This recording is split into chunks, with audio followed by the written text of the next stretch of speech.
આ બધી અલિંગી પ્રજનનની પદ્ધતિઓ ભણતા હતા એમાં છેલ્લું જે ભણ્યા હતા એ પુનર્જનન હતું. પુનર્જનન છે એ પ્રજનનનો પ્રકાર નથી, પણ એમાંથી નવો સજીવ બની શકે છે. બરાબર, એ પ્રજનનનો પ્રકાર છે નહીં, પણ એમાંથી શું થાય?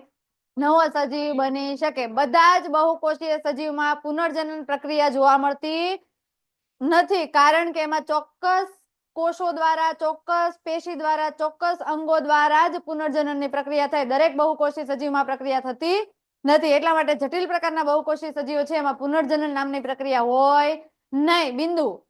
સરળ બહુકોષી સજીવ છે અમુક પ્રકારના, એમાં જ પુનર્જનન પ્રક્રિયા જોવા મળે, આપણામાં જોવા મળે નહીં. બરાબર. તો જો કલિકા સર્જન ની અંદર બે ઉદાહરણ લેવાના છે. એક છે યીસ્ટ અને બીજું છે હાઇડ્રા. હાઇડ્રા અને યીસ્ટ બંને શેમાં આવશે? કલિકા સર્જનમાં. અને તમે યાદ રાખો કે આપણે પુનર્જનનમાં પણ હાઇડ્રાનું ઉદાહરણ જોયું હતું.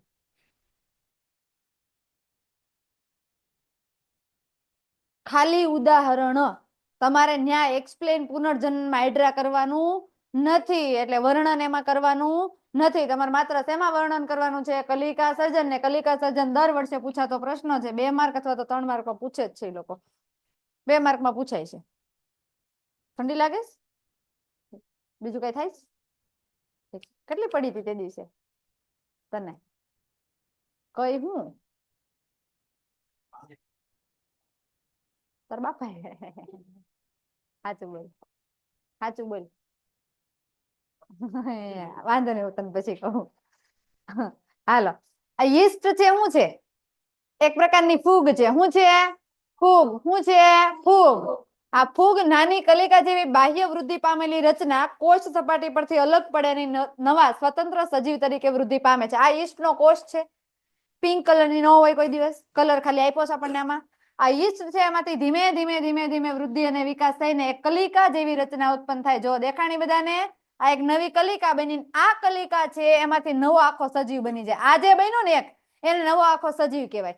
હવે ઘણી વાર આ સજીવ છે એ નીચે પડે તેમાંથી નવો સજીવ આખો યીસ્ટનો બની જશે, પણ ઘણી બધી વાર એવું થાય છે કે આ પ્રક્રિયા 3 થી 4 વખત સતત થતા શૃંખલામય વસાહત રચાય છે. શૃંખલામય એટલે આ તમને શૃંખલા દેખાણી? ઘણી બધી વાર ક્યારેક જ આવું થશે. બધા જ કોષો છે શૃંખલામય વસાહત ધરાવશે નહીં. એમાં શું થશે તો કે એક કલિકાથી જમીન ઉપર પડી ફરી પાછો એમાંથી નવો સજીવ બની જશે. એ વૃદ્ધિ અને વિકાસ પામીને એમાંથી નવી કલિકા બનશે. નવી કલિકા બની અને ફરી પાછો નવો પિતૃ સજીવ બનશે, અને પિતૃ સજીવમાંથી ફરી પાછી નવી કલિકા ઉત્પન્ન થશે. આ ક્રિયા સતત ચાલતી હોય છે. ઘણી બધી વાર આમાં એવું થાય છે કે શૃંખલા જેવી રચના બનાવે, એટલે કે ન્યા નવા સજીવ બની જાય. આ એક આખો નવો સજીવ બન્યો, આનો વૃદ્ધિ અને વિકાસ થઈને આમાંથી નવી કલિકા બની ફરી પાછો નવો સજીવ બન્યો. આવી રીતે સતત આખી શૃંખલામય રચના બનાવવામાં આવે. બસ 2 માર્કમાં પૂછાય તો યીસ્ટમાં પૂછાય, તમારે ખાલી 2 લાઈન લખવાની અને એક આકૃતિ દોરવાની. આકૃતિ પેન્સિલથી દોરવાની, અને નામ નિર્દેશન પણ શેમાંથી કરવાનો? શેનથી કરવાનું? પેન્સિલથી. ક્લિયર? બીજું છે હાઇડ્રા.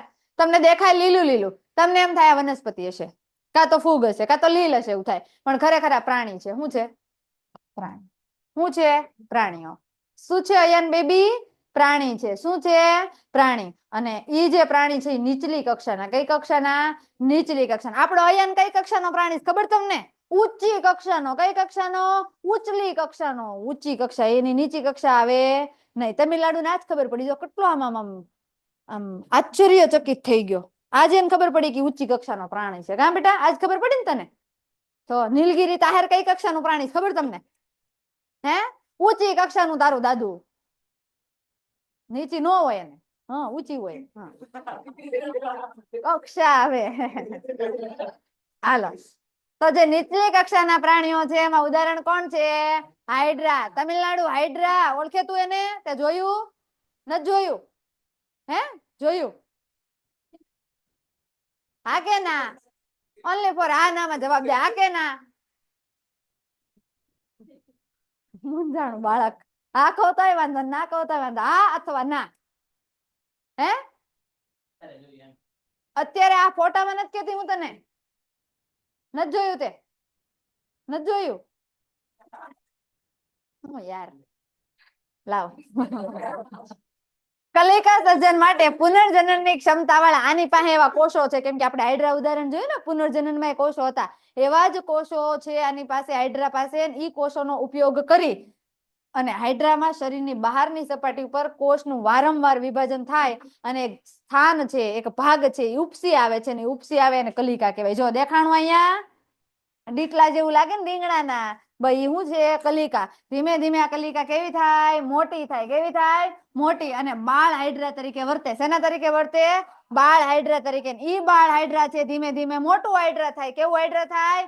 મોટું હાઇડ્રા. જો દેખાણું મોટું હાઇડ્રા, પેલા બાળ હાઇડ્રા, તો હવે કેવું હાઇડ્રા થયું? મોટું. અને મોટું હાઇડ્રા જમીન ઉપર પડી જાય અને ફરી પાછું, એટલે બાળ હાઇડ્રા પિતૃથી કેવું થાય? અલગ. અને ફરી પાછું કેવું બને? પિતૃ હાઇડ્રા બને. ફરી આમાંથી નવું હાઇડ્રા બનવાનું છે થોડાક ટાઈમ ની અંદર, તમને દેખાશે આ તેડેલું. અને આ ઉપસેલો ભાગ કલિકા છે અને તે વૃદ્ધિ પામી બાળ સજીવમાં ફેરવાય છે. અને બાળ સજીવ પૂર્ણ વિકાસ પામી, અત્યારે પૂર્ણ વિકાસ થઈ ગયો છે બાળ સજીવમાં, એ પિતૃ શરીરથી અલગ થઈ જાય ને સ્વતંત્ર પ્રાણી હાઇડ્રા બને છે. ટૂંકમાં બધામાં પદ્ધતિ સમાન જ આવશે. શું કરે તો કે પિતૃ પાસે હોય એમાં કલિકા જે ઉપસે ભાગ વૃદ્ધિ અને વિકાસ પામે ને, એ કલિકા છે એ ધીમે ધીમે મોટી થાય અને બાળ હાઇડ્રામાં રૂપાંતરણ પામે. બાળ હાઇડ્રામાંથી કયા હાઇડ્રામાં બને? પિતૃ હાઇડ્રામાં બને અને નવા સજીવ તરીકે વિકાસ પામે. પણ એક શબ્દ યાદ રાખવાનો છે, આ પ્રાણી છે, નહીં કે વનસ્પતિ, નહીં કે લીલ. ક્લિયર બધાને? કોઈને કઈ ડાઉટ? કલિકા સર્જનમાં કેટલા ઉદાહરણ યાદ રાખવાના? 2. એક કયું? યીસ્ટ. યીસ્ટ શું છે? ફૂગ. અને બીજું કયું? હાઇડ્રા. ક્લિયર બધાને? ઓકે હાલો. હા. હવે ઘણી બધી વનસ્પતિ એવી છે આપણે આયન જેવી અટપટી કે બીજ ધારણ નથી કરતી. હું ધારણ નથી કરતી? બીજ. એ કે હું બીજ નો ધારણ કરું. બીજ શેમાં ધારણ ન થાય? જેમાં પુષ્પ ન હોય. જેમાં હું ન હોય? પુષ્પ. એક વસ્તુ, એક શબ્દ યાદ રાખવાનો છે કે વનસ્પતિનો પ્રજનન ભાગ બોલું છું, અંગ નથી બોલતી. વનસ્પતિનો પ્રજનન ભાગ પુષ્પ છે. શું છે? પુષ્પ. 1 માર્કમાં પ્રશ્ન પૂછાય, વનસ્પતિનો પ્રજનન ભાગ કયો છે? પુષ્પ. કયો છે? પુષ્પા નહીં. પુષ્પ. શું છે? પુષ્પ. ફૂલડું તમારી ભાષામાં તમે આપો ને, ફૂલ. લે હા, ઈ ફૂલ, ઈ પુષ્પ. હા જો આને તો બધા ગુલાબ જ દેખાય. ઈ ગુલાબમાં જ તમે રહ્યા ભાઈ. ફૂલડું ગુલાબ એક જ દેખાણું. જાસૂદ આવે, કરણે આવે, મોગરો આવે. તો ભાઈ આ ઉદાહરણ ના બોલતી હતી હું, પ્રકાંડ ના બોલતી હતી. શીબલો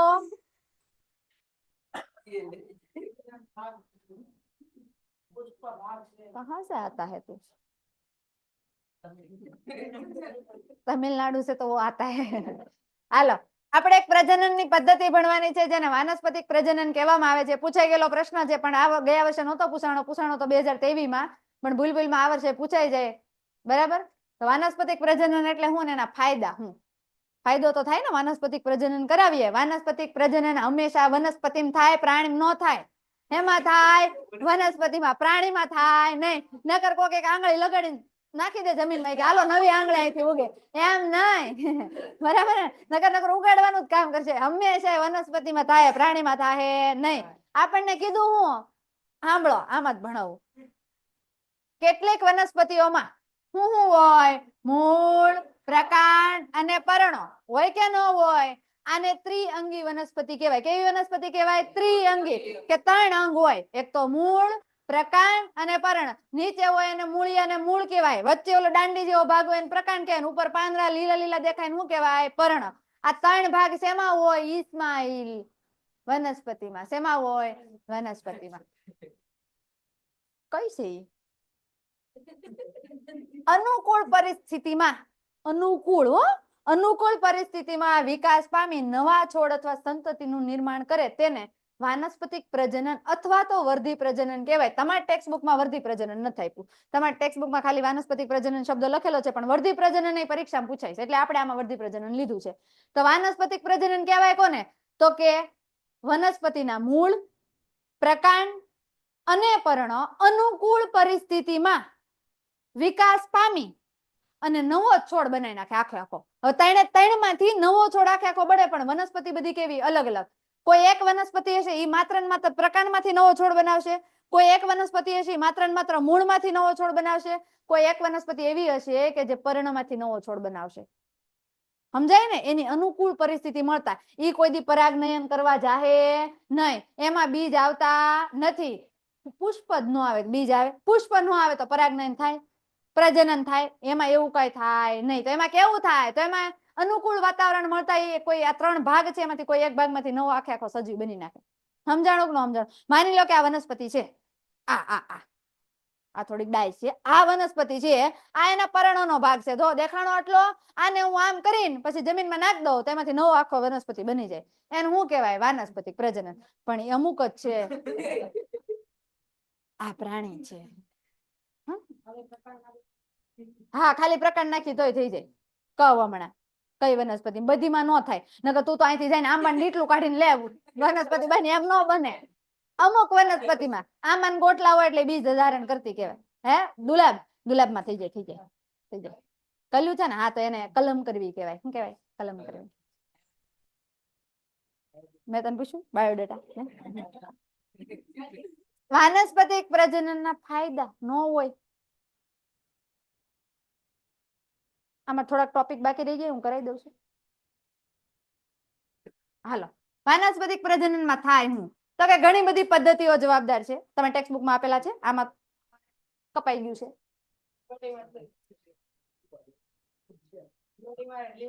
ના, આ બરાબર છે. આ આપી દીધું, ફાયદા આપી દીધા. પણ ફાયદા પહેલા, ફાયદા પછી જોઈએ. આ બે વધારે ભણવું જ નથી. આપણે ટોપિક નું જ ભણવું. ચાલો, વાનસ્પતિક પ્રજનનની ઘણી બધી તકનીકો છે, ટેકનિકો છે. આપેલું છે, પણ એ ફાયદામાં આપેલું છે. મને એમ કે ફાયદો અલગથી દીધો હશે, પણ ભેગું આપેલું છે. એમાં ઘણી બધી તકનીકો એટલે ટેકનિકો, બરાબર ને? ટેકનોલોજી વિકસાવેલી છે, એની ટેકનોલોજી છે. પેલી ટેકનોલોજી છે કલમ, જે હમણાં ભાઈ ગુલાબની કલમ કીધું ને કરવાનું. ગુલાબની ખાલી આ પ્રકાંડ ઉગાડી દે ને, આમ કરીને આમ, અને ઉપર નાનો અમથો પોદળો ચોટાડી દે ને, મસ્ત ગુલાબ બની જાય. હે, ખરેખર ચોટાડે લે, કાં તો પોદળો કાં તો ધૂળ. દેશી, હા, એને દેશી ખાતર જ કહેવાય. ઉપર ચોટાડી દે ને એટલે નવો ગુલાબ અહીંથી ઉગી જાય. આવો ને.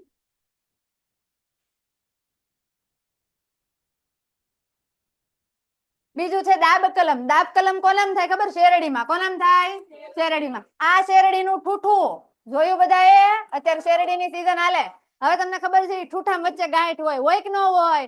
એ ગાંઠ માંથી નવો છોડ બને. કોઈ વચ્ચેનો ભાગ ખાવા લાયક ભાગ છે, એમાંથી બને નહીં. એમાંથી બને ખાતા ખાતા ગાંઠ આવે ને, હે કે હળંગ આવે ગાંઠ આવે કે ન આવે? હા, એ ગાંઠ માંથી નવો છોડ બને. એનું શું કરવાનું? તો કે આ ધૂળ છે, આ ધૂળ ની અંદર નાખી દેવાનો. આડો ઉભો નહીં. કેવો નાખવાનો? આડો નાખશો એટલે આ ગાંઠ માંથી નવો છોડ બની જશે, જેને શું કહેવામાં આવે? દાબ કલમ. શું કહેવામાં આવે? દાબ કલમ. મને ખબર છે તમે છે ને તરુણ અવસ્થા પસાર કરી લીધી છે, હમણાં આગળ આવે જ છે. તમારા લાયક, તમારી ભાવનાઓને હું સમજુ છું. થોડી દબાવીને રાખો, નકર પછી વધારે પડતી ઉછળે. અને ત્રીજું છે આરોપણ. આરોપણ શેમાં થાય? તો કે ઘણા બધા વેલાઓ છે, એ વેલાઓને તમે કાપીને જમીનમાં નાખો એટલે ઈ વેલામાંથી ફરી પાછો આખો વેલો નવો બની જાય, જેને આરોપણ કહેવાય. શકરિયા છે, ગાજરનો છોડ હોય, વેલો નો હોય. દ્રાક્ષ છે. આ બધા વેલામાં શું જોવા મળે? આરોપણ જોવા મળે. યાદ રાખજો. આવું તમારામાં નથી લખેલું, તમારામાં ખાલી ઉદાહરણ આપી દીધા છે. મેં તમને કીધું કે આવું થાય. શેરડી, ગુલાબ, દ્રાક્ષ જેવી ઘણી બધી વનસ્પતિઓ ઉછેર કરવામાં આ પદ્ધતિનો ઉપયોગ થાય છે. દ્રાક્ષનું કોઈ દી બીજ જોયું તમે? શેરડીનું કોઈ દી બીબડું જોયું નહીં, અને ગુલાબનું તો કોઈ દી નહીં જોયું. ખાલી ગુલાબ જ જોયું. આમ કરીને આમ દેવા માટે કામ આવે. બીજી આપણને કાંઈ ગુલાબની ખબર જ ન હોય કે એમાં કેટલા ભાગો છે, કેટલી પાંદડીઓ છે, કેવા કલરની છે, આને કલમ કરી કે નથી કરી, કે એનાથી વાવી, કાંઈ નહીં. બસ ખાલી લાવો ને દઈ ગયો, બસ એટલું જ કામ. બીજું કાંઈ ધંધો નહીં. એને ખબર છે. જ્યોતનજીમ, વાનસ્પતિક પ્રજનન દ્વારા ઉગાડાતી વનસ્પતિઓ બીજ દ્વારા ઉગાડાતી વનસ્પતિ કરતા એનો ફાયદો છે. વાનસ્પતિક પ્રજનન દ્વારા ઉગાડાતી વનસ્પતિ બીજ દ્વારા ઉગાડાતી વનસ્પતિ કરતા વહેલા ફળ, ફૂલ અને બીજું શું આપે? બીજ આપે છે. તો જો યાદ રાખો, વાનસ્પતિક પ્રજનન થી આપણે કોઈ વનસ્પતિ ઉગાડી છે, અને આ બાજુ એક વનસ્પતિ છે બીજથી ઉગાડી છે. બીજથી ઉગાડેલી વનસ્પતિ અંકુરિત થાય, અંકુરિત થઈને મોટી થાય, મોટી થઈને ફૂલડું આવે, ફૂલડામાંથી ફળ આવે ને, ત્યાં તો કેટલી બધી વાર લાગી જાય, બરાબર ને? હા, આમાં અને આમાં તો કે આને આપણે વાનસ્પતિક પ્રજનન દ્વારા ઉગાડી દીધી છે, તો આમાં પ્રકાંડ હાજર છે, મૂળિયો હાજર છે, અને પર્ણ હાજર છે. બધું હાજર હશે. અને આ ભાઈ કીધું ગુલાબનું ઠૂઠું ઉગાડ્યું છે, તો નીચે એક બે કે વધીને 4-5 દીમાં મૂળી આવી જાય. અને ઓલામાં બીજ દ્વારા ઉગાડી, એમાં મૂળિયું આવતા વાર લાગશે. તો ત્યાં સુધીમાં આમાં ઓલામાં તો હજી મસ્ત છોડ બને, પ્રકાશ સંશ્લેષણ કરે, ઉર્જા મેળવે, ત્યાં તો આમાં ફૂલડા આવી ગયા હોય, મૂળિયા આવી ગયા હોય, તૈયાર થઈ ગયું હોય, બીજ આવે તૈયારી થઈ ગઈ હોય. આ હજી તો રેડી નથી થયું ને ત્યાં. એટલે એવું કીધું છે કે વાનસ્પતિક પ્રજનન દ્વારા ઉગાડાતી વનસ્પતિઓ બીજ દ્વારા ઉગાડાતી વનસ્પતિની સરખામણીએ પુષ્પ અને ફળ વેલા ધારણ કરે. સમજાણું? વેલા ધારણ કરે. હા, કલમી આંબો. આંબા બધા કલમ કરેલા જ છે, જેટલા પણ કેસર, જમાદાર, હાફૂસ, આ બધી કેરીના પ્રકાર છે. હા, જોઈ તો આ બધી કેરીઓ છે એ બધા કલમ કરેલા છે. તમે ગોટલાને વાવજો, લ્યો દેશી ઉગશે. ખાટો ખાટો આંબો નો હોય ખાટો, એને કેરીઓ ખાટી હોય. હા, કારણ કે એ દેશી માંથી કલમ કરીને જ બનાવવામાં આવે છે, બરાબર ને? તો આવું હોય તંજીમ. અને જે વનસ્પતિઓને બીજ ઉત્પન્ન કરવાની ક્ષમતા ગુમાવી દીધી છે, દેવજાણી, જે વનસ્પતિએ બીજ ઉત્પન્ન કરવાની ક્ષમતા ગુમાવી દીધી છે એનો ઉછેર વાનસ્પતિક પ્રજનન દ્વારા કરવામાં આવે. તને એવું તો કહેવાનું કે એવું નહીં કહેવાનું? દેવજાણી એમ બોલવાનું ને, નામ પાપ નહીં લાગે ને? જોજો મારે પાપ નથી કરવાનું, પુણ્ય કરવાનું છે, 100 વર્ષ જીવવાનું. હે દેવજાણી બોલવાનું ને? ઠીક, તો તને પૂછ, તારી બીક લાગે યાર? આમ કરીને આમ ટીંગાડી દીધા હોય તો ક્યાંક નથી નહીં. ટીંગાડ તો પેલા ખબર તમને? તો રાતે ઓલા હું કે નીચે ઓલા પાર્કિંગમાં જઈને ટીંગાડતો બધાને, આગા રહેજો. હા, તો ઉદાહરણ કયા? એ ભાઈ, કેળામાં કોઈ દી બીજ જોયું તમે? ફૂલમાં દેખાણું? અયાન ને દેખાણું હોય તો. નારંગી અને મોસંબીમાં ફેર.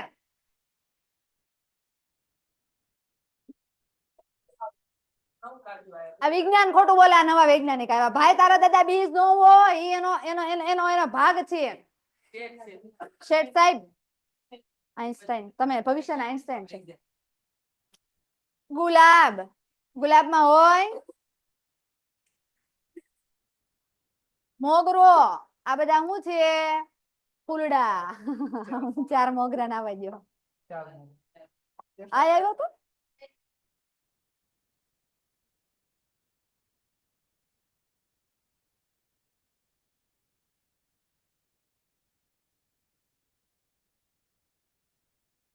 હા, ઉનાળ સ્ટુડન્ટ બહાર ગયા હતા. લેક્ચર મસ્તી નો ભણે છે એ લોકો, એટલા માટે ત્યારે ના જે પેરેન્ટ્સ ને કીધું બોલો ગબરું ભાઈ લખવાનું નથી, અહીંયા ધ્યાન દે સાહેબ ભણાવે ઈ ન્યા. અત્યારના નથી કહેતો, એકેને દાંત ના આવો છે. એમાં બહુ ખબર પડે. બરાબર, એટલે તું અહીંયા ધ્યાન દે, લખવાનું નથી. કોણ? છેલ્લે દેવજાણી. દેવજાણી, એમ કઈ નહીં કહેવાનું. હા, એમ કઈ નહીં કહેવાનું. ભણવું જ ભણે, ન ભણવું કે પાપ લાગે. પછી ઘરે જઈને પછી અલગ અલગ કે યાર આપણે ગભરાણી કીધું હોય, દેવજાણી કીધું, ન્યા જઈને કઈક બીજી કઈક કીધું હોય એને, એટલે એવું ન કહેતા, પાપ લાગે. સલમાન ખાન પઠાણ નું તમને એક વાત કહેવાની પછી. એ યાર કઈ ગયો, હાલો. આજે વિદ્યાપટ્ટુ લેક્ચર છે. આ હશે હશે હો બેન, મને એમાં કઈ ખબર જ નથી. બેન ની ભાઈ, તીર્થભાઈ.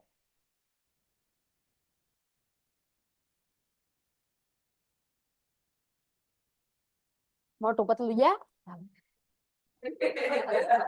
ઉદાહરણ કયા છે? કેળા, નારંગી, ગુલાબ અને મોગરા. એની સાથે સાથે ઉદાહરણ યાદ રાખી લેજો. શેરડી, ગુલાબ, દ્રાક્ષ, આ બધા ભેગા યાદ રાખી લેજો, બરાબર? હા, દ્રાક્ષ.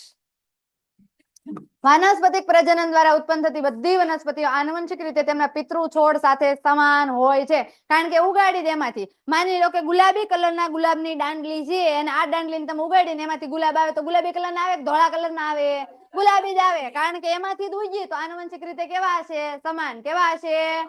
સમાન. પછી તમે એમ કહો કે ભાઈ અમીબા બેઠી, અમીબામાં છોકરું આવે તો એ પાછું એના જેવું ન હોય કોપી ટુ કોપી, કારણ કે અમુક ટકા, વેરી ગુડ, અમુક ટકા જનીનો છે એનામાં આવ્યા હોય, એટલે કે આનુવંશિકતા છે એમાં જનીન દ્વારા આવી હોય, બધી આવી હોય નહીં. જોઈ લે નીચે બેઠી છે કદાચ, જોઈ લે અહીંયા, અરે અહીંયા બેઠી, અહીંયા.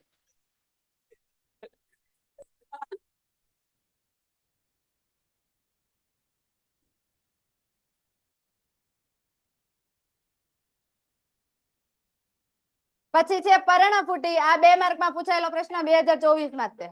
પર્ણફૂટી અથવા તો પાનફૂટી, બે નામ એના છે. પાનફૂટીમાં તમને પૂછે અલિંગી પદ્ધતિ પ્રજનનની, તોય વાંધો નહીં. પર્ણફૂટી પૂછે તોય વાંધો નહીં. હા, મને ખબર છે. Thank you. પાનફૂટીના પર્ણોની કિનારીની ખાંચોમાં કલિકા ઉત્પન્ન થાય છે. આ કેવું છે? ખાંચ વાળું.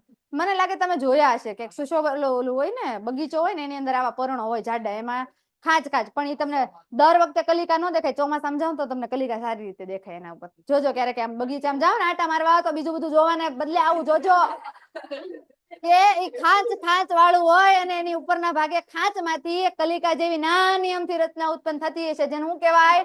કલિકા કહેવાય. શું કહેવાય? કલિકા. તારો બધો નવો છોડ પછી બને, પેલા કલિકા બને.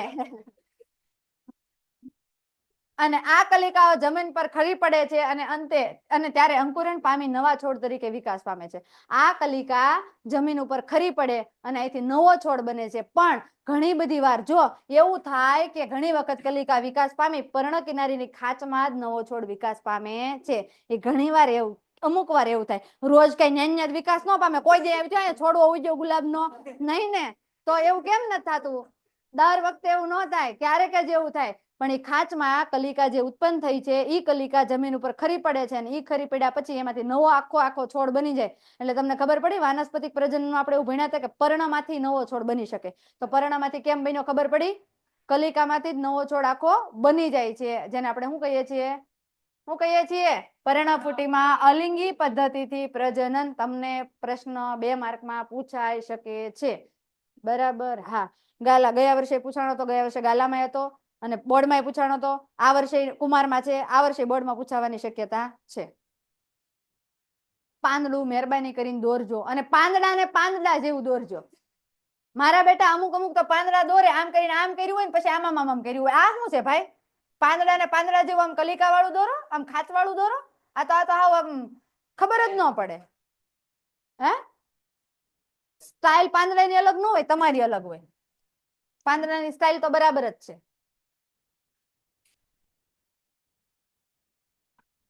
તમારા બુકની અંદર ટોપિકનું નામ છે બીજાણુ નિર્માણ. શું નામ છે? બીજાણુ નિર્માણ. મેમ આજે વિદ્યાપટ્ટુ લેક્ચર છે નથી બતાવતું. બતાવશે થોડાક ધીમા રહ્યો, બતાવશું. હા, હળવા રહ્યો એવું કે આ ભાઈ. આ ભાઈ હું બેન નહીં, ભાઈ.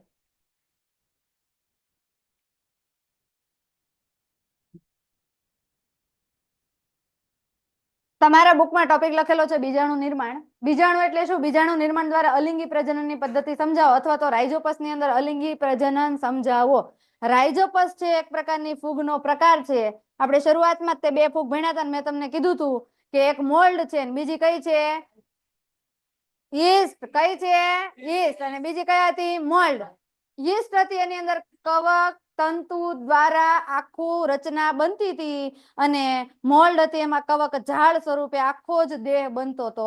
અને આ જે રાઇઝોપસ છે એ મોલ્ડનો પ્રકાર છે. કોનો પ્રકાર છે?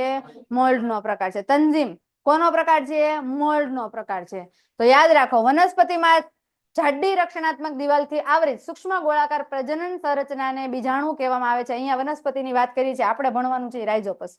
ખાલી તમને એવું કીધું છે કે બીજાણુ કોને કહેવાય, એટલા માટે બીજાણુની વ્યાખ્યા લખી છે. બીજાણુ તો બધામાં આવશે ને. વનસ્પતિમાં જાડી રક્ષણાત્મક દિવાલથી આવરિત સૂક્ષ્મ ગોળાકાર પ્રજનન સંરચનાને શું કહેવામાં આવે? બીજાણુ કહે છે. પ્રજનન સંરચના એટલે પ્રજનન દ્વારા બનેલી જે રચના છે, જેને શું કહીએ છીએ આપણે? બીજાણુ અથવા તો બીજ કહીએ છીએ. જે કડક ફરતે બાજુ આવરણથી રક્ષિત થયેલી હોય. તમે દરેક બીજ જોઈ લેજો, એના ઉપર આવરણ હશે. છે ને આવરણ બધાને? એને એક નામ આપવામાં આવે છે આવૃત બીજધારી, પણ આગળ આવશે. કાં તો આવી ગયું છે. બીજાણુ દ્વારા અલિંગી પ્રજનન સમજાવો. આપણને આ બીજાણુ એટલે શું કીધું ને એટલા માટે આપણે આ લખ્યું છે. બાકી તમને બીજાણુ નિર્માણમાં કહે તો તમારે આ લખવાની જરૂર છે નહીં. તમને ડાયરેક્ટ એવું પૂછી લે કે રાઇઝોપસમાં અલિંગી પ્રજનન સમજાવો, તો તમારે અહીંથી જ સમજાવવાનું છે. પણ જો તમને એવું પૂછે કે બીજાણુ એટલે શું, તો તમારા બીજાણુની વ્યાખ્યા લખવાની. ક્લિયર બધાને? બીજાણુ કોને કહેવાય ભાઈ? માથું કંટ્રોલ લે પેલા. છગના આમાં નથી, આયા ઉપર લખી વ્યાખ્યા. નોનસેન્સ. આયા જોવે. બોલો. વનસ્પતિમાં જાડી રક્ષણાત્મક દિવાલ બાજતી હોય, બાજતી ન હોય, દિવાલથી આવરી સૂક્ષ્મ ગોળાકાર પ્રજનન સંરચનાને બીજાણુ કહેવામાં આવે છે. તારામાં બીજાણુ હોય? તું હેમાં આવે? ઓપ્શન આપો. વનસ્પતિ, પ્રાણી કે બીજાણુ?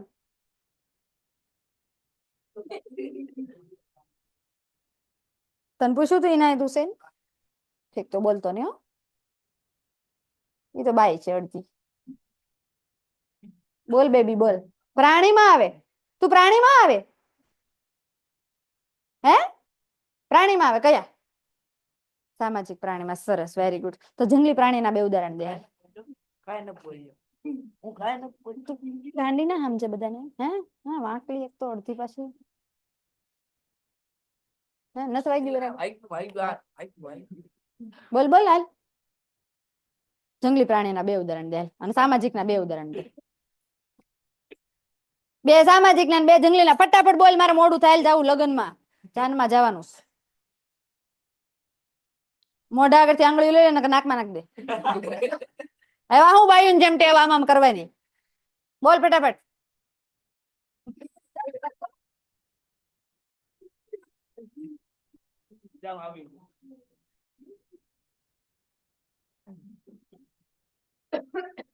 આદિત્ય રાઠોડ ભાઈ આવો આવો, વેલકમ.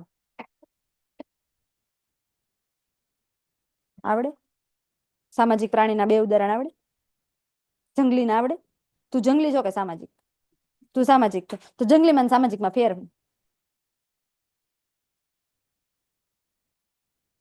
તો 10માં છો ખબર છે તને? ખબર છે? એમાં એવું હતું તું અહીં બેઠો તો તારું ધ્યાન ખાલી બોર્ડ ઉપર છે, પણ તું છે ને કે છો બીજે. તું એની બાઈ છો? તને પૂછ્યું મેં? ધ્યાન દે મારો ભાઈ. હા મારો નથી તનો ને.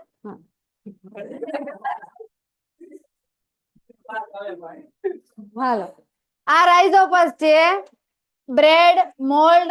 મોલ્ડ નો એક પ્રકાર છે રાઇઝોપસ. ઈ સરળ બહુકોષી સજીવ છે. કેવું સજીવ છે? સરળ. કેવું સરળ? તું સરળ છો કે જટિલ છો? એ નઈ ખબર હોય. તું સરળ છો કે જટિલ? લે તારી બાઈ કે પેલા તું બોલી જા.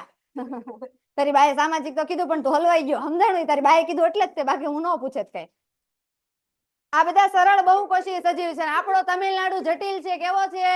જટિલ. જટિલ હું કામ કેવાય? તો કે અલગ અલગ કોષો અલગ અલગ કાર્ય કરે એટલે શું કેવાય? જટિલ. એના હુંગવાના કોષો અલગ હોય અને એના બધા કોષો કેવા હોય? અલગ. એટલે એને કેવો કેવાય? જટિલ. અને આને કેવું કેવાય? સરળ. કેમ કે આમાં હાથ કાન પગ નાક મોઢું કઈ હોય નહીં. કઈ હોય જ નહીં. જોવાને કેટલી ખબર પડે. હા એમાં જ તો. તેને તંતુ જેવી રચનાને કવક તંતુ કહેવાય. આને શું કહેવાય? કવક તંતુ. દેખાય લાંબી લાંબી દાંડી? એને શું કહેવાય? કવક તંતુ. અને આ કવક તંતુઓ પ્રજનનમાં ભાગ લેતા નથી. એ કોઈ દી પ્રજનનમાં ભાગ લે નહીં. તો ભાગ કોણ લે? તો કે ઉપરના ભાગે એક જોર ગુચ્છ જેવી રચના આવેલી છે. કવક તંતુના ઉદ્ધ્વસ્થ ભાગ. ઉદ્ધ્વસ્થ એટલે કયો થાય? ઉપરનો. ઉદ્ધ્વસ્થ એટલે કયો થાય? ઉપરનો.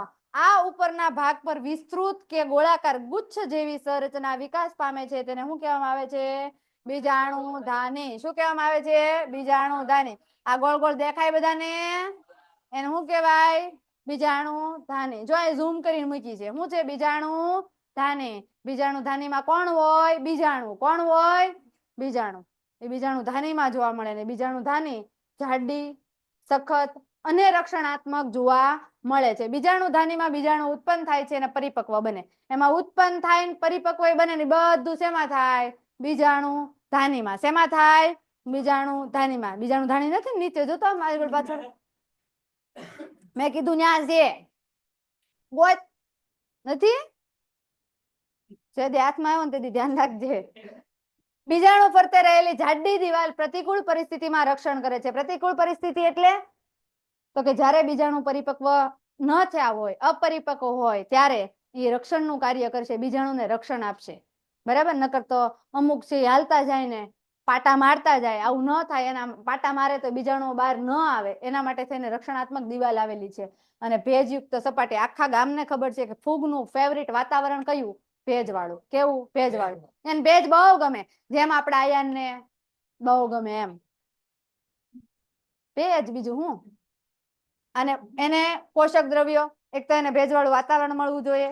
બીજું એને પોષક દ્રવ્યો મળવા જોઈએ. આ બધું મળી જાય એટલે એના અનુકૂળ સંજોગો પ્રાપ્ત થાય એટલે બીજાણુ અંકુરણ પામે. બીજાણુ અંકુરણ પામે એટલે ઓલી બીજાણુધાની હતી ને એમાંથી બીજાણુ બધા બહાર નીકળીને શું થઈ જાય? આ બીજાણુમાંથી અંકુરણ પામી અને નવો રાઇઝોપસ આખો બનાવી નાખે. ક્યારે બનાવે તો કે એને ભેજયુક્ત વાતાવરણ મળવું જોઈએ, પોષક દ્રવ્યો મળવો જોઈએ, અને પાછું એક શબ્દ સરસ વાપરો છે એને, અનુકૂળ સંજોગો. એને સંજોગો અનુકૂળ હોવા જોઈએ. બરાબર. આવા સંજોગોની અંદર શું કરશે, એ બીજાણુમાંથી નવો આખો સજીવ બનાવી નાખશે અથવા તો રાઇઝોપસ બનાવી નાખશે, અને અંતે રાઇઝોપસનો વિકાસ થાય છે.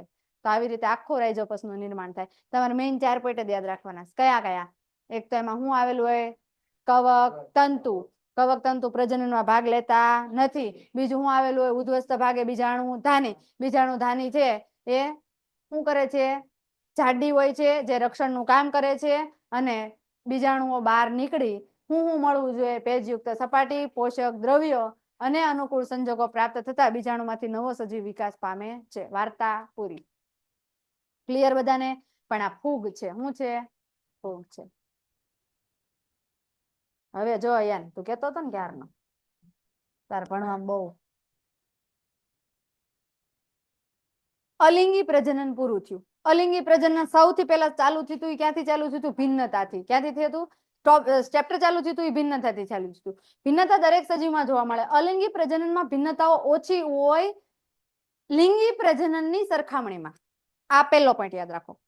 કોની સરખામણીમાં? લિંગી પ્રજનનની સરખામણીમાં અલિંગી પ્રજનનથી ઉત્પન્ન થતા સજીવમાં ભિન્નતા કેવી હશે? ઓછી. કારણ કે એ તો પિતૃ સજીવ એકમાંથી જ બનવાનો છે ને, અને લિંગી પ્રજનનમાં તો 2 સજીવ જોશે. એટલે ભિન્નતાઓ લિંગી કરતા અલિંગીમાં કેવી હશે? ઓછી હશે. બરાબર. તો યાદ રાખો, અલિંગી પ્રજનનમાં સૌથી પહેલું ભાજન હતું. ભાજનના 2 પ્રકાર પડતા હતા. કયા કયા? દ્વિભાજન અને બહુભાજન. દ્વિભાજનમાં 2 ઉદાહરણ હતા, એક અમીબા અને બીજું હતું લેશમાનિયા. અને બહુભાજનમાં હતું પ્લાઝ્મોડિયમ. લેશમાનિયા હતું એ કાલા આજારના રોગ માટે જવાબદાર હતું, જ્યારે પ્લાઝ્મોડિયમ છે એ મેલેરિયાના રોગ માટે જવાબદાર હતું, અને એ પ્રજીવ હતું. ભાજન પૂરું થયા પછી કોણ આવ્યું હતું? વાહ વાહ વાહ વાહ. ભાજન પછી કોણ હતું? અવખંડન. અવખંડન શેમાં જોવા મળતું હતું? સ્પાયરોગાયરા નામની લીલમાં જોવા મળતું હતું. સ્પાયરોગાયરા છે એ સરળ બહુકોષીય લીલ છે, જેની અંદર એક ખંડ અથવા તો એક ટુકડા જેવો કટકો છે અલગ પડી જશે, અને એમાંથી શું થશે? નવો આખો સજીવ બની જાય, જેને આપણે શું કહેતા હતા? અવખંડન કહેતા હતા. પણ દરેક સરળ બહુકોષી સજીવમાં પદ્ધતિ જોવા મળતી નથી. ખંડમાંથી નવો સજીવ ઉત્પન્ન થતો નથી. પછી કોણ હતું અવખંડન પછી? પુનર્જનન. પાક્કું ન હોય. પાક્કું? ઓકે. પુનર્જનન. પુનર્જનન હેમાં જોવા મળતું હતું? પ્લેનેરિયામાં. પ્લેનેરિયા છે એ કેવા સજીવ છે? એક શબ્દ સરસ વાપરેલો હતો, સંપૂર્ણ વિભેદિત સજીવોમાં. સંપૂર્ણ વિભેદિત એટલે જે શરીરના 3 સમાન રીતે ભાગ પડતા હોય એને સંપૂર્ણ વિભેદિત સજીવ કહેવાય. આ સજીવની અંદર પુનર્જનન અથવા તો પુનઃજનન 2 શબ્દો તમે વાપરી શકો છો. એ સજીવની અંદર 3 જેના ભાગ થયા છે એમાંથી નવો સજીવ બની શકે છે. પણ ક્યારે બની શકે? કારણ કે એની અંદર વિશિષ્ટ પ્રકારના કોષો આવેલા છે. આ વિશિષ્ટ પ્રકારના કોષો છે એ પેશીનું નિર્માણ કરે છે, અને આ વિશિષ્ટ પેશી છે અંગોનું નિર્માણ કરે છે. એટલા માટે પ્લેનેરિયાની અંદર જ પુનર્જનન અથવા તો પુનઃજનન જોવા મળે, જ્યારે બીજા કોઈ સજીવમાં પુનર્જનન કે પુનઃજનન જોવા મળતું નથી. અને પુનર્જનન છે એ પ્રજનનનો પ્રકાર નથી. બરાબર. એ અલગ છે, એટલે યાદ રાખજો. પછી કોણ હતું? કલિકા સર્જન. કલિકા સર્જનમાં કોણ કોણ હતું? યીસ્ટ અને હાઇડ્રા. યીસ્ટ છે એક પ્રકારની શું છે? ફૂગ છે, જ્યારે હાઇડ્રા છે એક પ્રકારનું નીચલી કક્ષાનું પ્રાણી છે. આ બંને તમને આવડે છે. એના પછી કોણ હતું? વાનસ્પતિક પ્રજનન નહીં, એના પહેલા પર્ણફૂટીમાં અલિંગી પદ્ધતિથી પ્રજનન. પર્ણફૂટી અથવા તો પાનફૂટી કહેવામાં આવે. એની અંદર અલિંગી પદ્ધતિથી પ્રજનનમાં 3 જ લીટી યાદ રાખવાની છે. ખાંચવાળા ભાગેથી કલિકા જેવી રચના ઉત્પન્ન થાય. આ કલિકા જેવી રચના છે એ નીચે જમીન પર ખરી પડે અને ફરી પાછો નવો ત્યાંથી આખો સજીવ બની જાય, જેને આપણે પર્ણફૂટીમાં કલિકા સર્જન કહીએ છીએ. ઘણી બધી વાર એવું પણ થાય છે કે ખાંચની અંદર નવા છોડ તરીકે નિર્માણ પણ પામે છે. આ 3 જ લીટી યાદ રાખવાની. 2 માર્કનો પ્રશ્ન. વાર્તા પૂરી. પછી કોણ હતું? બીજાણુ નિર્માણ. રાઇઝોપસની અંદર રાઇઝોપસ એ પૂછાય અને બીજાણુ નિર્માણ એ પૂછાય. 2 અલગ અલગ રીતે પૂછાય, પણ જવાબ એક જ આવશે. યાદ રાખજો, જે આપણે રિસેન્ટલી હમણાં કર્યું. બાકી કઈ બાકી નથી રહેતું ને? વાનસ્પતિક પ્રજનન કોણ કરશે? મારા બાપા. હે? વાનસ્પતિક પ્રજનન બાકી ને? શેમાં જોવા મળે? જે વનસ્પતિએ બીજ ધારણ કરવાની ક્ષમતા ગુમાવી દીધી છે, અથવા તો જેમાં બીજ ઉત્પન્ન થઈ શકતા નથી, આ બધી વનસ્પતિમાં કઈ પદ્ધતિ જોવા મળે? વાનસ્પતિક પ્રજનન. વાનસ્પતિક પ્રજનન છે એના માટેની ટેકનિકો 3 આપેલી છે: કલમ, દાબ કલમ, આરોપણ. અને ઉદાહરણ આપેલા છે. કયા કયા? ગુલાબ, મોગરો, શેરડી, કેળા, નારંગી, દ્રાક્ષ. બીજું કઈ નહીં. હે? સ્ટ્રોબેરી. જો સ્ટ્રોબેરી. જો તું સ્ટ્રોબેરી જ છો ભાઈ, મોટી.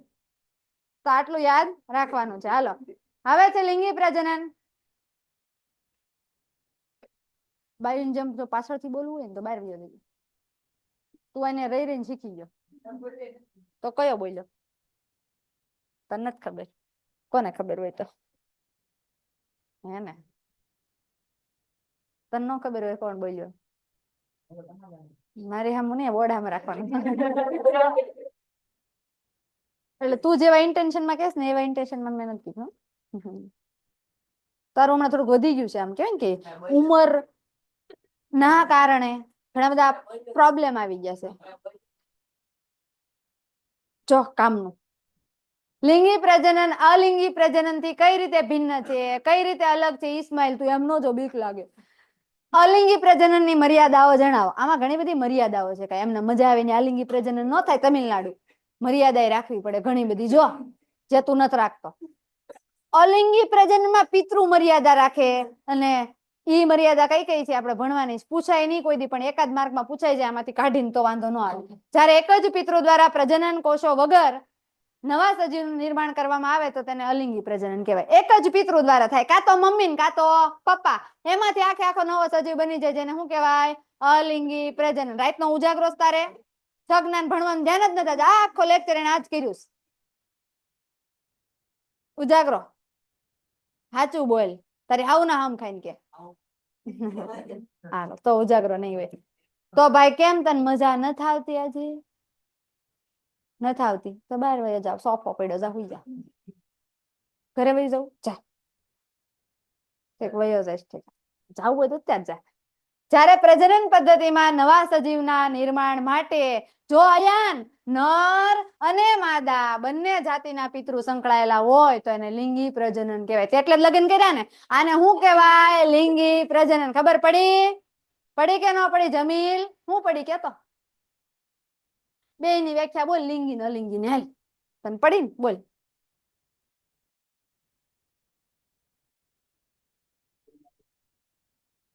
શું થતું હોય હે એવું મેં ભણાવ્યું જ નથી. બે માંથી એકમાં થતું એમ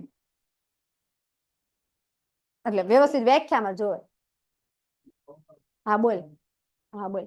આખી નથી આવડતી તો અડધી આવડે તો સમજાવતા આવડે. સમજાઈ જાય. ફરી વાર મારે ધ્યાન નતું. ફટાફટ બોલ મોડું થાય. ધ્યાનમાં જવાનું છે યાર ની. તું એક દયાન છો દુનિયામાં તે કીધું હલે એમ કોક ને કઈક દેતો હશે એવું લાગ્યું. હું કીધું ફરી વાર બોલ એમ કીધું મેં. તું એક વાર કેમાં મને ન સમજાય બીજી વાર સમજાય તો હું બીજી વાર સમજાવું ને ન સમજાણું હોય તો બધાને સમજાવું. કોઈ ના પાડી નહીં ને હાલ સમજાય.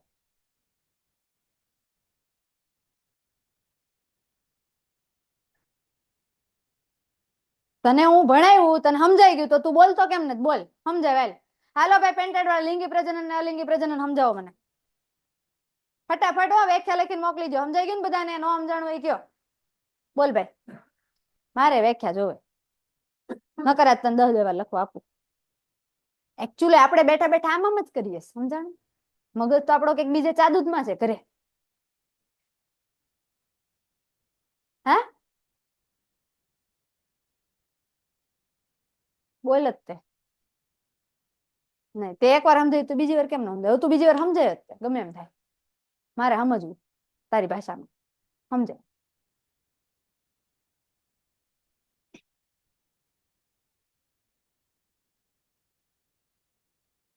Very good. સરસ. બે પિતૃ નો કહેવાય, બે સજીવ કહેવાય. ઓકે હાલે લિંગી સમજાઈ ગયું મને. હવે અલિંગી.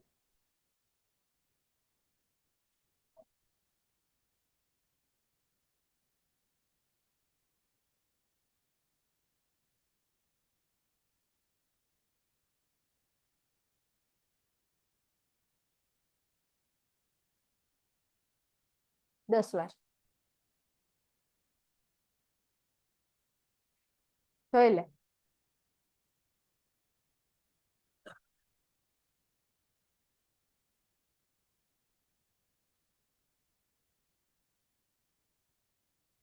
આવડી ગયું? હજી નો આવડ્યું? 20 વાર સમજાવું? સમજાવું? હાલ. જ્યારે એક જ પિતૃ કાં તો મમ્મી અને કાં તો પપ્પા, એક જ પિતૃ, એમાં એક જ હોય એમ થયું છે. એમાં નર ને માદા અલગ હોય નહીં, કોઈ ગોતવાય ન જાય. એક પિતૃ દ્વારા પ્રજનન કોષો વગર, એની પાસે નર કોષો માદા કોષો હોય જ નહીં, પ્રજનન કોષો વગર નવા સજીવનું નિર્માણ થાય, નવા સજીવનું નિર્માણ થઈ જાય.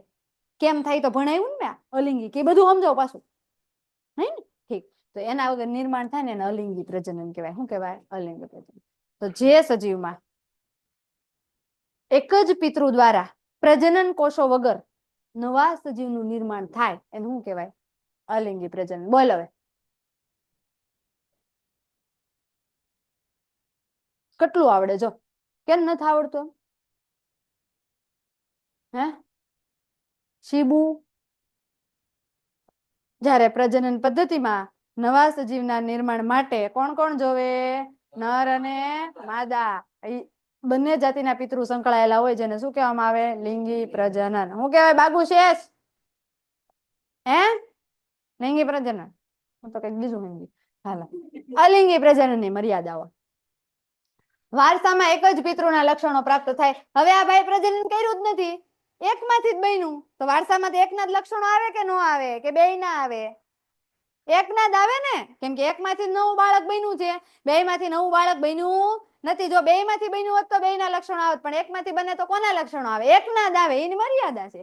બીજું તો કે એમાં વિવિધતા સર્જાતી નથી. છગનમાં મમ્મીના અને પપ્પાના બેયના લક્ષણની વિવિધતા જોવા મળતી નથી. છગનામાં એકના જ લક્ષણ હોય તો વિવિધતા હોય ન જ હોય ને? હોય. હમણાં ભાઈ ગુલાબ વાવતા હતા, એકમાંથી જ બનતું હતું, તો એમાં જે ફૂલડા આવ્યા એ બધા એકના જ લક્ષણો વાળા આવ્યા ને? હે કે ધોળા ને લાલ બે ભેગા આવ્યા હતા? નહીં ને? એને ઘરે આવતું હોય ને એટલે.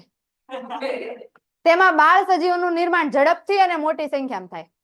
ફટાફટ બાળ સજીવનું નિર્માણ થાય. એક વર્ષની વાટ જોવી પડે નહીં. કાબર વરદી કોઈ દી વાટ જ ન જોવી પડે. કૂતરાને કેમ 3 મહિના વાટ જોવી પડે, એમ આને વાટ જોવી પડે નહીં. તાત્કાલિક નિર્માણ. કેમ તો કે આપણે પ્લાઝ્મોડિયમ નહોતા ભણ્યા?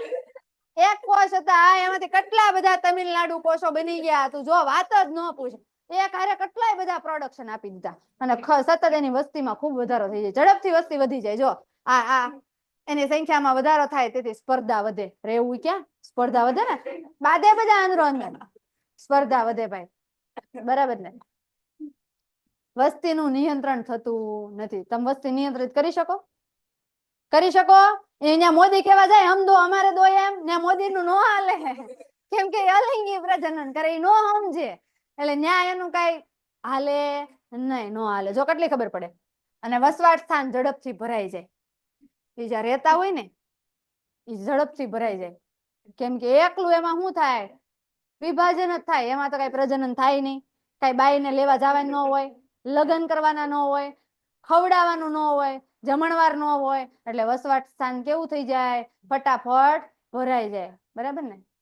અને છેલ્લું મર્યાદા, સજીવો સરળતાથી અનુકૂલિત થતા નથી. એટલે અમુક ટપકી જાય, સરળતાથી અનુકૂલિત થઈ શકતા નથી, કેમ કે એક જ સજીવમાંથી બન્યા આવે. જેટલા બન્યા બધા કઈ જીવે એ જરૂરી છે નહીં, એટલે બધા અનુકૂલિત નહીં થાય. અમુક છે શું થઈ જાય? ટપકી જાય. ટપકી જાય એટલે સમજાય ને? કેટલી ખબર પડે છે? જે ભિન્નતાનો ટોપિક આગળ આવ્યો હતો એ ફરી પાછો રિપીટ થાય છે. આ ટોપિક પૂરો થાય એટલે તમારે આમ કઈ નહીં ભણાવો. બસ 9મા ધોરણના 5મા ચેપ્ટરમાં એક કોષ આવતો હતો, જેની શોધ રોબર્ટ હુક નામના દાદાએ કરી હતી. તમને યાદ હોય તો 1665 ની અંદર એમાં અયાન છે એની ભેગો જ હતો. પુનર્જન્મ થયેલો છે એનો, બરાબર ને? એકચ્યુઅલી એની બાઈ હતી ત્યારે, અત્યારે ભાઈ સ્વરૂપે આવ્યો છે. પુઈન બહુ કર્યા હતા ને જાજા, એટલે તો ઈ બાઈએ અને ઈ ભાઈએ ઈ બંનેએ કોષ જોયો હતો, અને કોષની અંદર એક કોષ કેન્દ્ર જોયું હતું. શું જોયું હતું? અને ઈ બાઈએ ને ઈ ભાઈએ તો પાછું ખબર ને તમને હેમાં જોયું હતું? સ્વનિર્મિત સૂક્ષ્મદર્શક યંત્રની મદદથી કોષની શોધ કરી હતી. એટલે સ્વનિર્મિત એટલે એકલો તો બનાવી ન હોય કે, એટલે એની બાઈ ભેગી હતી. જોરી. અને ઈ બાઈએ વચમાં કોષ કેન્દ્ર જોયું, અને કોષ કેન્દ્રની અંદર એને બીજું કઈ દેખાણું. શું દેખાણું? રંગસૂત્ર. શું દેખાણું? રંગસૂત્ર. હા, અને બીજું દેખાણું, આવું દેખાણું તું. જો આવું તે ડીએનએ, હા એવું દેખાય. એને બધું દેખાણું. હા જો આને અત્યારે દેખાય છે, ઓલા બેન પેલા દેખાઈ ગયું અને એ બધું કોમાં દેખાણું? કોષ કેન્દ્રમાં. શેમાં દેખાણું? કોષ કેન્દ્રમાં. તો લિંગી પ્રજનન પદ્ધતિ દ્વારા સંતતિઓમાં ભિન્નતાની ક્રિયા કેમ ઝડપથી થાય છે સમજાવો. એ કે એટલી બધી ભિન્નતા કેમ આવી જાય? એ કે છગનો 50% થઈને બાપાને જેવો લાગવો છો ને પણ તોય લાગતો નથી. કેમ? તો કે એટલી બધી ભિન્નતા આવી કેમ? તો એના માટે કારણ જવાબદાર છે. જો બેબી બરાબર, અલગ છો ને થોડોક બાપાથી, મમ્મી પપ્પાથી અલગ છો ને?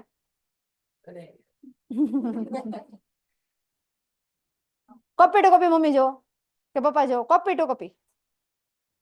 અરે તારું પૂછું, તું કોપી ટુ કોપી છો? તારું પૂછું, તું નથી ને? તારું જ પૂછું, તાર બીજાને નહીં કહેવાનું કઈ.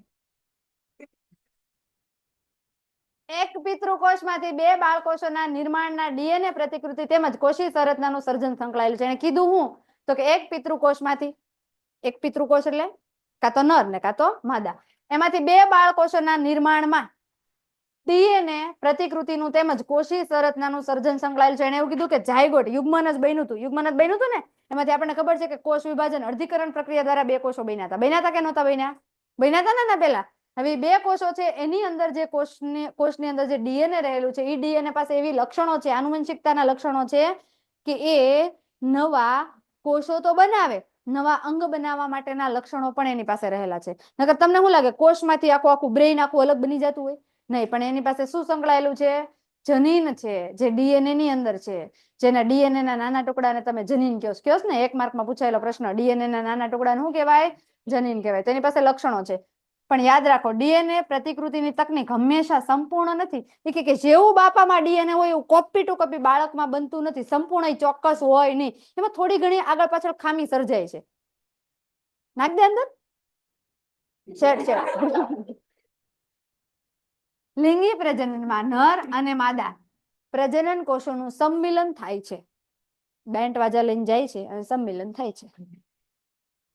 પ્રજનન કોષોના નિર્માણ દરમિયાન ડીએનએ પ્રતિકૃતિમાં સર્જાતી ભિન્નતા અનુગામી પેઢીમાં વહન પામે. અનુગામી પેઢી એટલે પછીની પેઢી. ક્યારે ભિન્નતા સર્જાય? તો કે પ્રજનન કોષોના નિર્માણ દરમિયાન. પ્રજનન કોષોનું નિર્માણ ઓલરેડી અંડકોષ અને શુક્રકોષનું થઈ ગયું છે. એ નિર્માણ દરમિયાન ડીએનએ ની પ્રતિકૃતિમાં સર્જાતી, એટલે બંને જયારે ભેગા થશે ત્યારે ભિન્નતા સર્જાશે. ની ભિન્નતા કોનામાં જશે? અનુગામી પેઢીમાં. અનુગામી એટલે પછીની પેઢીમાં. જાય ન જાય? આપણે મમ્મી પપ્પાની પછીની પેઢી છીએ અને આના પછીની જે પેઢી આવશે એમાં ભિન્નતા તો હશે જ. તે હોય કે ન હોય?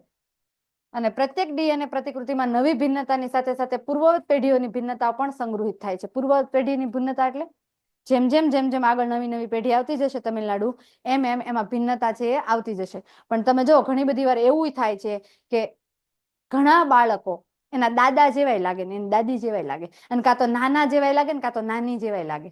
કેમ? તો કે તમે આનુવંશિકતા વાળા ચેપ્ટરમાં ભણશો, પ્રચ્છન્ન અને પ્રભાવી. પ્રભાવી હોય દેખાય અને પ્રચ્છન્ન હોય ને અંદર હોય. ઈ પ્રચ્છન્ન ઈ નો નીકળ્યું હોય બહાર, પણ એના પછીનું બાળક છે ને એમાં ઈ પાછું નીકળ્યું હોય.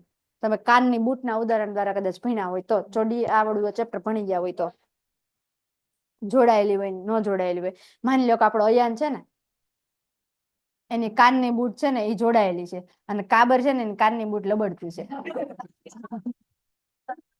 ખાલી એક ઉદાહરણ સમજી લો.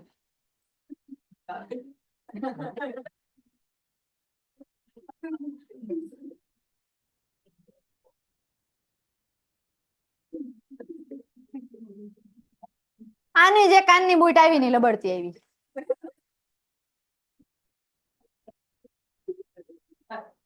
હવે સાંભળો, આની લબડતી આવી એનો મતલબ કે મમ્મી માંથી બધા જ આનુવંશિક લક્ષણોનું વહન થયું. કોનામાં થયું? આ છગનામાં થયું. કોનામાં થયું? છગનામાં. હવે સાંભળજો, તમને એમ થાય બાપાના લક્ષણો નહીં હોય, બાપાના હતા જ તે, પણ કેવા હતા? પ્રચ્છન્ન. કેવા હતા? હવે કેમ ખબર પડી? તો કે આના લગ્ન, છગનાના લગ્ન થયા મંજુલિકા હારે. કોના હારે થયા?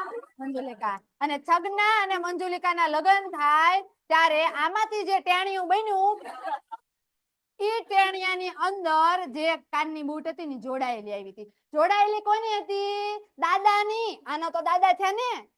હા કે ના? જોડાયેલા કોના હતા? દાદાની. જો દાદાના લક્ષણો અહીં દેખાણા. દેખાણા? અલા, હું એમ કઉ છું કે આ લક્ષણો કેવા હતા? પ્રચ્છન્ન. કેવા હતા? બીજી પેઢીમાં દેખાણા નહીં. એટલે બીજી પેઢીમાં દેખાણા કોના દેખાણા? મમ્મીના. પપ્પાના કેવા હતા? પ્રસન્ન, પ્રભાવી થયા નહીં. પણ આના લક્ષણો, દાદાના લક્ષણો એના પૌત્રમાં શું થયા? પ્રભાવિત થયા. કેવા થયા?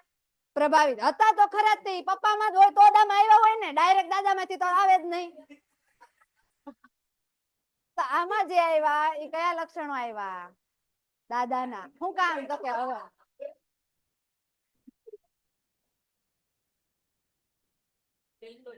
અરે ભાઈ ટેણિયું ટેનિલ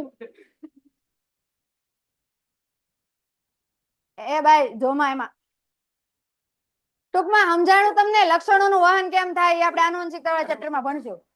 તો તમને શું લાગે આ પૂરું નહીં થાય ત્યાં સુધી તમને જવા દે એમ? ડીએનએ પ્રતિકૃતિમાં નવી ભિન્નતાઓ સાથે સાથે પૂર્વવત પેઢીઓની ભિન્નતા પણ સંગ્રહિત થાય. કે પહેલાની પેઢીની ભિન્નતા એ અલગ તો હોય જ તે શરીરમાં સતત ને સતત શું થતી જાય? વહન પામતી જાય છે. અને આમ વસ્તીના બે સજીવોમાં સંગ્રહિત ભિન્નતાની ભાત ભિન્ન હોય છે.